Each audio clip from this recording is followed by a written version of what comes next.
Newton's Universal Law of Gravitation by Melissa, Stephanie, Caitlin, and Ellie. Hello, today we're going to begin with Newton's Universal Law of Gravitation.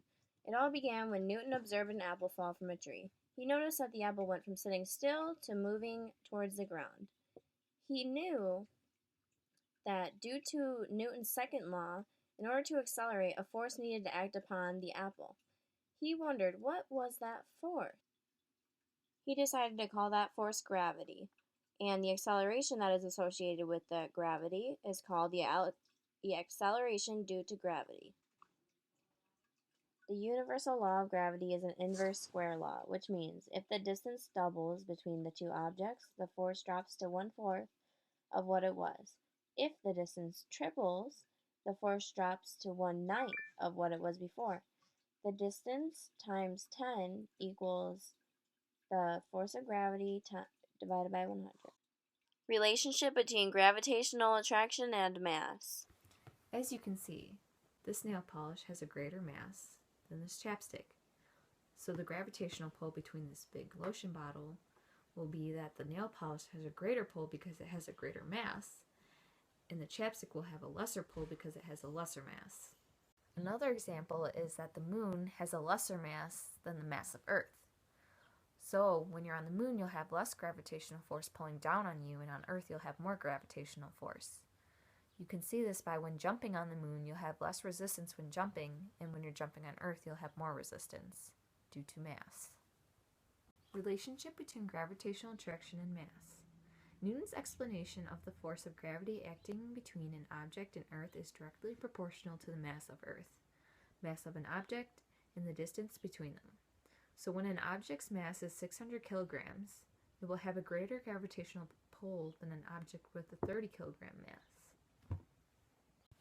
For example, this nail polish will have a lesser mass than this bottle of lotion, so their gravitational pull to Earth will be different. This will have a heavier gravitational pull because it has a bigger mass.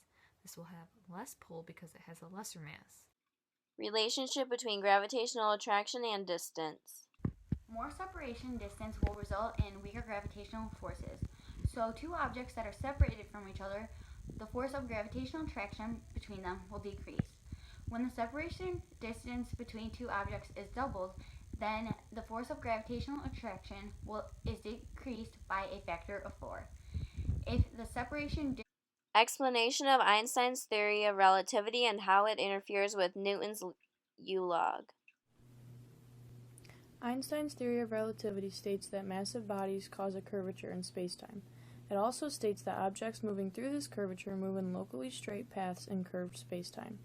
According to Einstein, gravity isn't technically a force. We still treat it as one because in most situations, the universal law of gravitation provides good approximation of behavior of most massive bodies. It's also simpler to use for calculations. Newton's universal law of gravitation and Einstein's theory of relativity make usually identical predictions in normal cases where gravitational pull is weak. There is only a few cases where the universal law of gravitation isn't accurate.